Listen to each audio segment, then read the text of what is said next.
bem-vindos a mais um episódio do podcast O Mundo a Seus Pés, um programa semanal da secção internacional do Expresso. Estamos a gravar na sexta-feira, 17 de janeiro, para irmos para o ar dia 20, e nessa altura já terá entrado em vigor o acordo de cessar-fogo, caso se confirme que foi adotado entre o Hamas e Israel e que à hora de gravação deste programa ainda está para ser debatido pelo governo israelita. Fazendo a advertência de que, com base no que se passou anteriormente, toda e qualquer tentativa de chegar a este acordo pode sempre fracassar à última hora, desta vez parece haver mais razões para achar que algo se vai efetivar, ainda que o detalhe possa ser objeto de alterações finais. Para falar disto, convidei a Ana França, jornalista da secção internacional do Expresso, que tem escrito sobre o Médio Oriente, a guerra entre Israel e o Hamas desde dia 7 de outubro de 2023 e que esteve recentemente no Médio Oriente para acompanhar outro acontecimento importante, que foi a revolução que levou à queda da ditadura de Bashar al-Assad na Síria. Este episódio tem a edição técnica do João Martins. Eu sou o Pedro Cordeiro, editor internacional do Expresso, para conduzir esta conversa com a Ana. Subscrever o Expresso é ter acesso à melhor informação, a uma vasta oferta de conteúdos exclusivos e à opinião de referência. Subscrever o Expresso é tornar-se membro do nosso clube, poder ser voz ativa de uma comunidade informada e beneficiar de vantagens exclusivas. Subscreva o Expresso em expresso.pt/digital. Expresso. Liberdade para pensar. Ana, desta vez isto vai mesmo acontecer? Como me parece? Olá Pedro, olá a toda a gente que nos ouve. Parece que sim, que vai mesmo acontecer. Houve um pequeno atraso, percalço, que foi explicado pelo gabinete de Benjamin Netanyahu, primeiro-ministro israelita, como a desculpa que foi dada foi que o Hamas teria exigido coisas de última hora ou estava a ameaçar sair do acordo à última da hora. Depois, entretanto, o Hamas disse à Al Jazeera, creio eu, que não, que continuava completamente por trás do que tinha sido acordado, dos termos do acordo, dos termos do documento, e, portanto, acabou por se resolver. Ou seja, o gabinete de Netanyahu disse que os problemas de última hora, os obstáculos de última hora, tinham acabado por ser resolvidos. Resta-nos saber que se de facto houve algum contacto ou algum problema, algumas reticências do Hamas, ou se realmente a única coisa que faltava mesmo resolver era o problema que Netanyahu tem dentro do seu próprio governo com a extrema-direita. Eu suspeito que tenha sido esse o obstáculo do Hamas, ou seja, nenhum. Não, obviamente isso é inconfirmável, mas os problemas que me parece que Netanyahu estava a ter era mesmo em convencer os seus parceiros de coligação em aceitar este acordo. Esse era o problema e, pelos vistos, estará ultrapassado. Resta saber de que forma é que este acordo foi firmado, porque Netanyahu esteve reunido com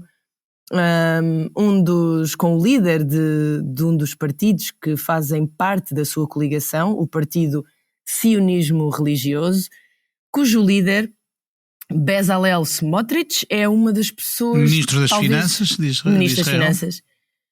Talvez uma das vozes mais problemáticas neste momento. Ele é realmente uma pessoa ideológica, não é só, vamos dizer assim, um oportunista. Ele realmente parece acreditar no que defende, e o que ele defende é uma guerra contínua em várias frentes contra todos os inimigos de Israel em permanência, seja o Irão, seja o Hezbollah no Líbano, o Hamas em Gaza, na Cisjordânia, anexação da Cisjordânia, colonatos em Gaza, tal como Ben Gvir. Ou seja, isto são tudo exigências que para já quer dizer, não me parecem impossíveis. E a pressão que estes grupos fazem sobre Netanyahu é bastante grande, porque ele precisa deles para manter a sua coligação. Exatamente, o governo de Benjamin Netanyahu, portanto, que é do partido Likud, um partido da direita israelita, inclui uma série de outras formações cujo apoio, se for retirado, pode levar à queda do governo. Temos o partido Shas, que é um partido judeu ultra-ortodoxo, o partido... O poder judeu, o poder judaico, exatamente, do Ben Gvir, o judaísmo unido da Torá e já falaste, o sionismo religioso, que também é um partido altamente ideológico, portanto um partido também da direita radical e nacionalista. Estes dois partidos juntos têm 13 deputados, ou seja, é significativo. É muito significativo, tendo em conta que a maioria são 61, não é? Portanto, exato, e portanto se eles abandonarem... O governo cai a eleições e Netanyahu não está propriamente em bons lençóis, se as houver. Não é certo, porque eu ainda agora estava a falar com o Yossi Meckelberg, que é um analista da Chatham House, mesmo agora para um outro texto que vamos fazer com perguntas e respostas sobre este tema. E ele dizia-me que pelos contactos que tem feito com partidos em Israel, não é completamente líquido que o centro e a outra direita abandonem, ou seja, que permitam um voto umas eleições antecipadas. Não confiança. Uma moção de censura, queres tu dizer? Exato. Não é, ou seja, provavelmente ficariam ao lado de Netanyahu só para até todos os reféns voltarem para casa. Ok, certo. Para não haver uma crise política enquanto está a decorrer a possível libertação de reféns. Isso faz todo sentido. Porque, claro, que é mais importante, não é? Ou seja, mesmo politicamente, se eles ficarem do lado de um acordo que a sociedade israelita, no geral, apoia, é bom para eles, mas depois vem o depois, não é? Depois provavelmente iam exigir o tal relatório às falhas do 7 de outubro e as eleições e tudo isso, não é? Só claro. Uma vez, eu julgo que uma vez libertado os reféns, vai haver, e uma vez implantado o cessar-fogo, que agora se acordou, caso ele dure, vai haver uma pressão da opinião pública israelita para se apurar responsabilidades quanto à gravíssima falha de segurança que foi o 7 de outubro. O Estado falhou numa das suas funções essenciais, que é proteger os seus cidadãos. E o Estado, e o rosto desse Estado, principalmente Israel, concordo contigo, e o rosto desse Estado e principal responsável é nada menos do que Benjamin Netanyahu, que já vinha, aliás, criticado pela tentativa que fez de subverter a independência dos tribunais e também pelos casos de corrupção de que está acusado e, obviamente, daí também a sua ingerência na justiça. Tudo isto não deixa Netanyahu em muito bons lençóis se houver uma campanha para umas eleições antecipadas em Israel, coisa que, pelo visto, pelo que tu nos contas, não está ainda em cima não está para o imediato. Deve estar na cabeça de todos eles, claro, não é toda a oposição, mas não para o imediato. Para já é difícil. Ana, o cessar-fogo entra em vigor na véspera da tomada de posse de Donald Trump. É uma coincidência temporal que não se pode contornar. Houve um esforço gigantesco e inegável da administração Biden, nomeadamente através do secretário de Estado Anthony Blinken, portanto, que é, no fundo, o ministro dos Negócios Estrangeiros dos Estados Unidos, que se deslocou inúmeras vezes ao Médio Oriente e tentou dialogar com Israel, portanto, através da mediação em que participaram também o Egito e a Jordânia, para resolver a questão. E houve o anúncio, é algo agridoce para Joe Biden. O anúncio do cessar-fogo dá-se nos últimos dias da sua presidência. Quem já vai ter responsabilidades na sua implantação e já se adiantou também a querer colher alguns dos louros foi, obviamente, o presidente eleito Donald Trump, que toma posse no dia em que este nosso episódio vai para o ar. Até que ponto é que a eleição de Trump acelerou ou viabilizou desta vez um acordo que já fora anunciado numerosas vezes e que se frustrara sempre na reta final? Eu acho que Trump, isto é a grande ironia das relações internacionais. Obviamente nós não conhecemos Trump como propriamente uma pessoa moderada ou interessada em consensos, mas o que eu tenho percebido pelas leituras que tenho feito e pelas pessoas com quem tenho falado é que ele foi mesmo um fator essencial.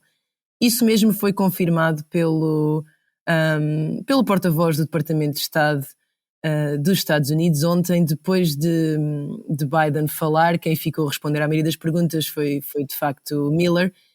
E o que ele disse, ele acabou por admitir que a frase é a equipa de Trump foi absolutamente essencial.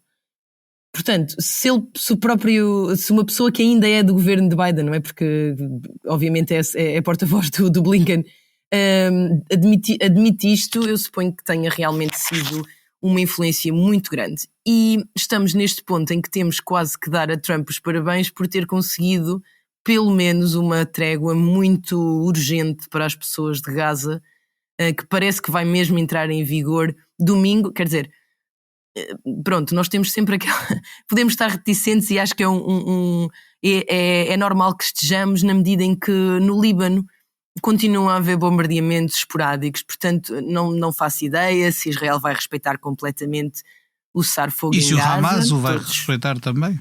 Exatamente, não é a primeira vez que se faz uma pausa e depois caem rockets no sul de Israel também, não é? Ou vindos do Hezbollah a norte.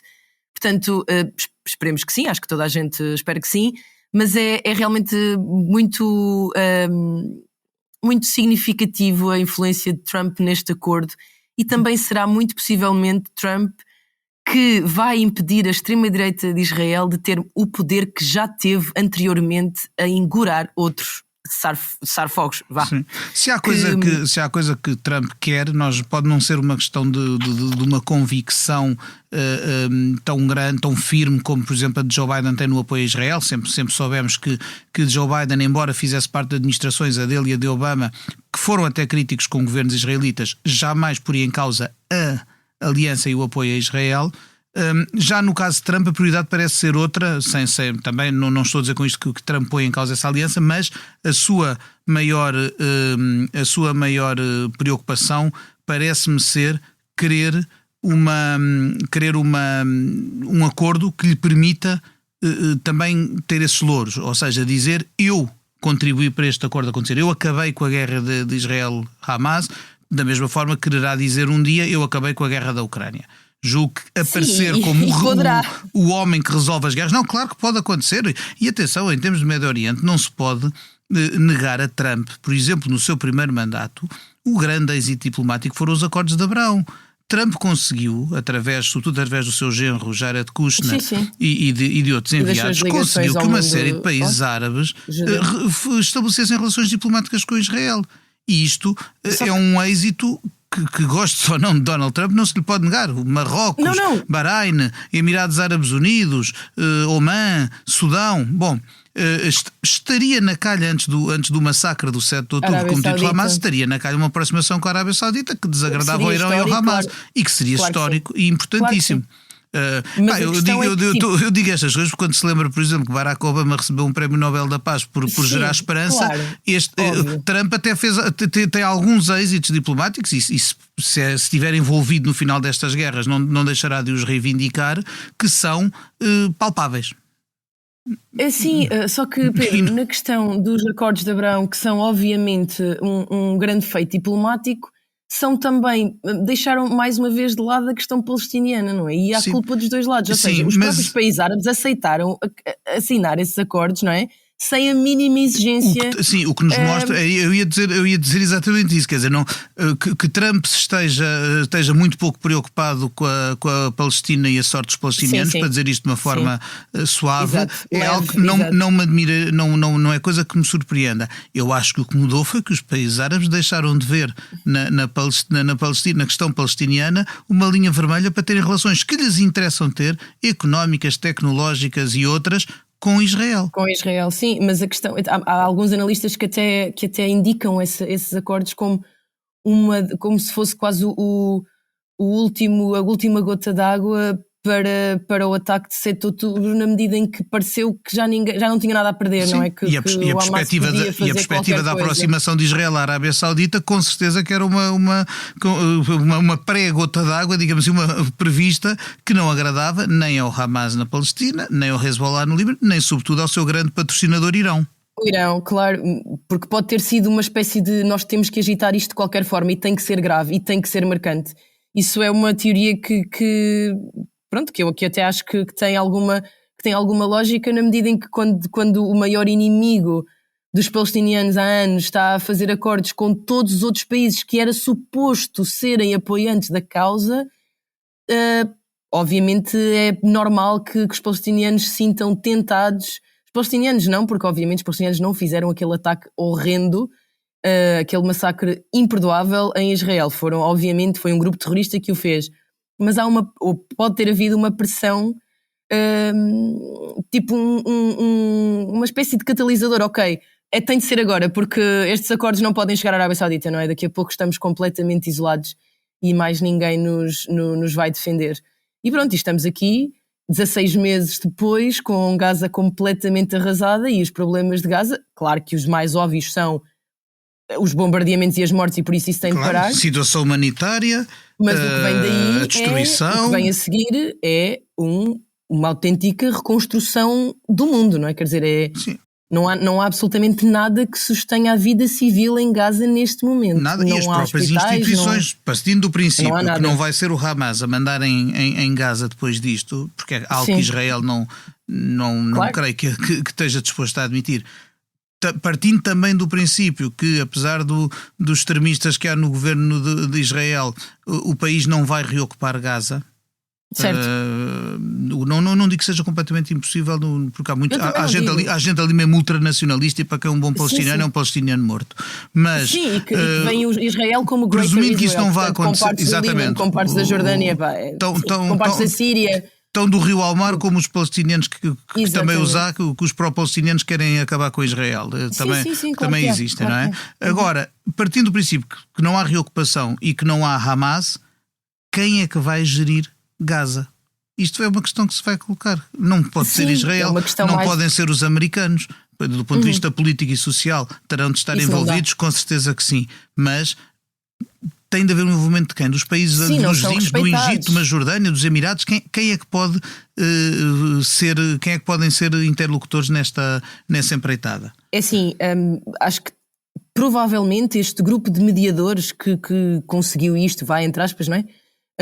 Terá de ser ouvido, claro. Ou seja, acho que o Qatar, o Egito e mesmo Jordânia unicamente, porque quer dizer, provavelmente, mesmo que não seja descendência direta, 2/3 dos jordanos são palestinianos. Exatamente, e tem muito, são países como o Egito, claro, também, que tem muitos, já nasceu na Jordânia, e se calhar nem se sentem, ou seja, vão dizer que são jordanos e tudo bem, mas uma boa parte da população jordana é palestiniana ou de origem palestiniana, portanto claro que também vão ter de ser ouvidos, e os Estados Unidos vão estar por trás, não é? Não é que, claro que não podem ser, são considerados um poder imperialista ao lado de quase colonialista como isso Israel. Nem o mundo quer, nem os cidadãos americanos querem. Não vão poder ser eles talvez os principais maestros, mas é impossível, até pelo poder económico, não é, que têm, e as ligações.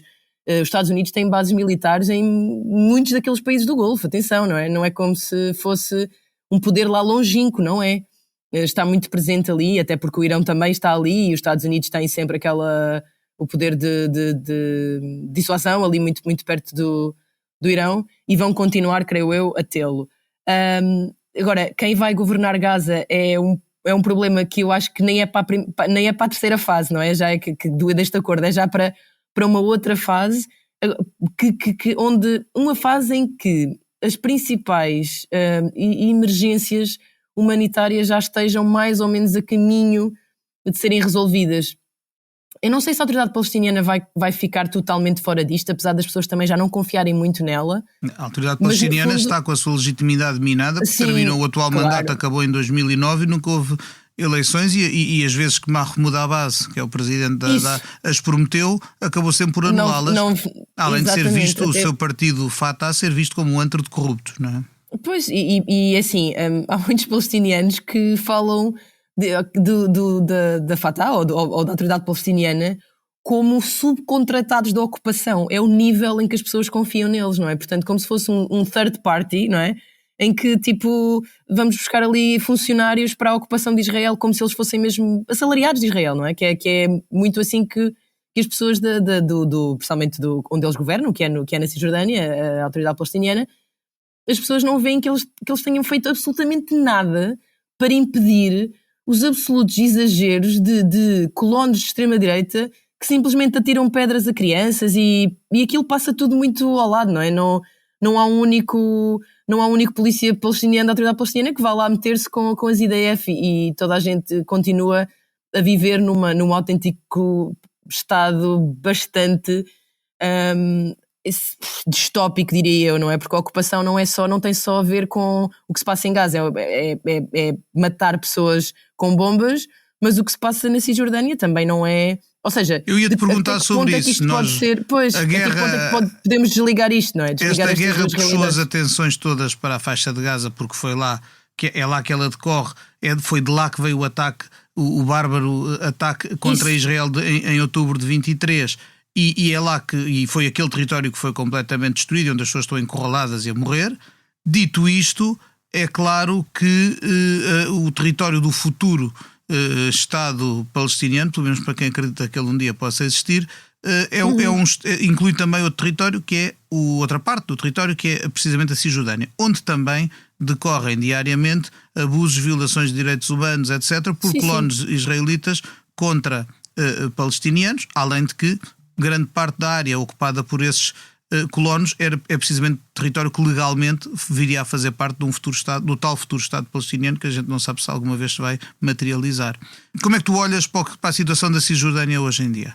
Acho que esse é um problema que é fácil esquecer na medida em que é tão grave o que se passa em Gaza e uma pessoa fica atordoada, não é? Com as notícias e com os vídeos que vemos e também há mesmo muita coisa a chegar em tempo real hoje em dia e Gaza, claro, não é? Ocupa a maioria dos nossos feeds, nas nossas redes sociais, porque a situação é realmente uma coisa que não se explica.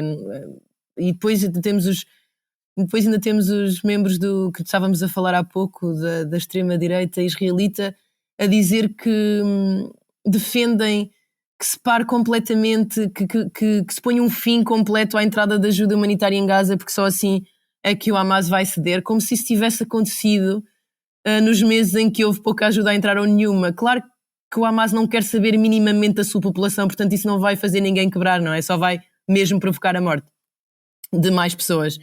Mas isto para dizer que quando essas coisas que são tão graves, não é? E essas notícias estão sempre a chegar sobre Gaza, perde-se a noção de que na Cisjordânia se vive um regime de apartheid completo, não é? Em que há um regime militar a governar uma população que não é, ou seja, a nacionalidade dos militares é diferente da nacionalidade que eles ocupam, não é? Que eles governam. E enquanto um israelita que cometa algum crime ou seja suspeito de um crime contra um palestiniano vai para um tribunal civil, não é? Um palestiniano é julgado num tribunal militar. Por exemplo, só esta diferença já é brutal, porque a justiça não é de todo igual para as pessoas que ocupam uma mesma terra que é governada por um único poder, que é Israel. E isso é só essa questão de uma pessoa ser levada para um tribunal militar e outra ser julgada por juízes civis que se falam a sua língua e que são do seu país, e é mesmo muito complicado. Há juízes que são colonos nessas terras e que julgam os palestinianos que ocupam. Eles ocupam a terra das pessoas que depois julgam. É assim, acho que não é muito fácil explicar, porque lá está, como não é uma coisa de crianças com fome e de pessoas soterradas, acabamos por não ser tão fácil de explicar o que é esta rede de opressão. Eu sempre acho que a justiça é uma forma, é uma das coisas mais essenciais, não é? De quando se estabelece um Estado, ou quando tu saberes que é igual para ti e para outra pessoa. E também na Síria, agora quando estive lá, a justiça parece-me essencial no estabelecimento de um novo país que seja igual para todos, e isso pode não estar nem perto de acontecer. E as pessoas que vivem na Cisjordânia passam por isso, não é? Ou seja, não podem queixar-se às autoridades, porque elas não veem os ocupantes daquela terra. Portanto, as autoridades israelitas não os veem como pessoas iguais aos israelitas. E, no entanto, todos vivem naquela terra, mas não têm acesso. Que não é uma terra assim tão grande coisas. do ponto de vista da superfície, não é? Estão ali entalados. E é bastante opressor viver lá. Nós no Expresso temos falado, tanto eu como a Margarida temos falado com algumas pessoas, não só em Gaza, como nossa camarada como Margarida Mota, outra grande jornalista a cobrir Médio Oriente. E não há, claro que as pessoas todas dizem que não é a mesma coisa que estar em Gaza, não é?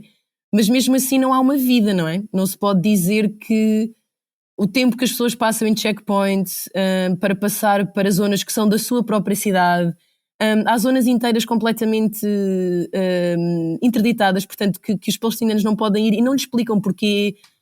Há períodos em que as pessoas não podem vir à janela porque são avisadas que podem ser mortas por snipers, porque eles estão à procura de um terrorista em particular.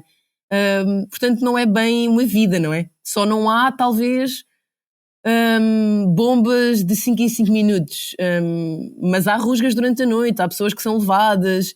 Há mesmo muita coisa a acontecer na Cisjordânia que não é minimamente de acordo com a lei internacional, e não sei de que forma é que este cessar-fogo parece-me que é omisso muito no que se passa na Cisjordânia. Aliás, acho que nem sequer esteve envolvido. Não é um tema que sim, tenha não é um sido... tema que sim, esteja não foi... nas condições, digamos assim, deste cessar-fogo, com que Israel também pretende, obviamente, assegurar, garantir a segurança dos seus cidadãos e tentar travar a ameaça dos rockets que são disparados contra o seu território e que fizeram, por exemplo, moradores do norte de Israel, sobretudo, portanto, estou a falar dos rockets do Hezbollah mandados do Líbano, terem de abandonar as suas casas para protegerem. Sim, são 70 mil pessoas, ainda é muita gente. Eu acho que a tua frase "não há uma vida" resume o bloqueio, o impasse em que vivem os palestinianos e que se espera que este cessar-fogo seja uma peça, ainda que uma pequena peça, para começar a ajudar a resolver. Oxalá Inshallah que na hora em que o ouvinte estiver a acompanhar o nosso podcast já tenha havido reféns libertados. Benjamin Netanyahu anunciou que logo no domingo haverá a libertação de alguns reféns e que obviamente o cessar-fogo aguente para que possa haver alguma esperança na vida dos palestinianos e dos israelitas, uns e outros já muito cansados desta guerra. Ana, estamos a chegar ao fim do nosso tempo e não posso senão perguntar-te para onde é que tu gostarias de ir neste momento se pudesses escolher um destino sem quaisquer restrições. Eu acho que ia quase sempre aos sítios sobre os quais falamos. E como, não sei, tenho ido muito ao Médio Oriente este ano, Iraque também, e agora Síria, coisa que nunca pensei, há tanto tempo que nós cobrimos essa guerra no Expresso, nunca pensei que fosse possível entrar na Síria sem ser, sei lá, presa pelo regime de Bashar e coisas assim. Portanto, se calhar ia para lá e ficava lá um tempo sediada em Beirute e andava por ali a perceber o que é que se vai passar agora depois deste cessar-fogo.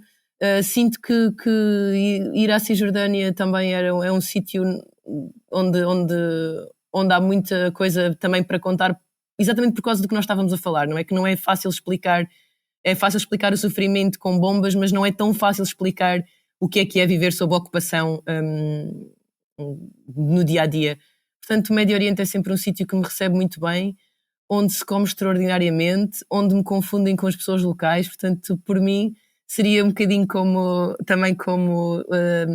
estar em casa. E digo isto porque a outra parte do descanso,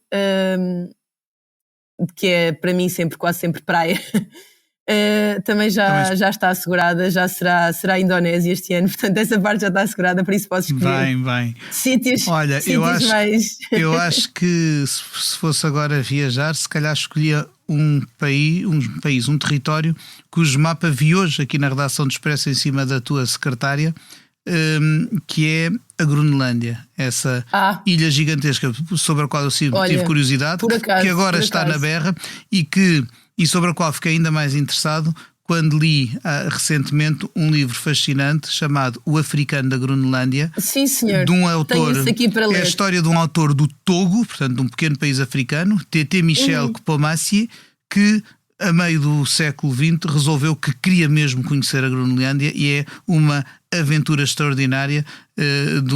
Aliás, já houve também um documentário da BBC sobre este homem que fugiu de casa aos 16 anos para sair do Togo a meio do século XX para ir conhecer a Groenlândia. É um livro que eu recomendo, o Destino também recomendo, embora num ato de fé, porque nunca lá fui, mas gostava muito de ir. E com isto vamos despedir-nos. Eu agradeço à Ana França pelas suas reflexões, ao João Martins pela qualidade técnica deste episódio e sobretudo a si que acompanha semanalmente o Mundo a Seus Pés. Nós vamos em breve trazer algumas novidades neste podcast, mas ele continuará semanalmente a ser emitido. Cá estaremos com outros painéis, outros assuntos e com um ou outro episódio extra quando a atualidade o justificar. Até lá, até breve, até sempre.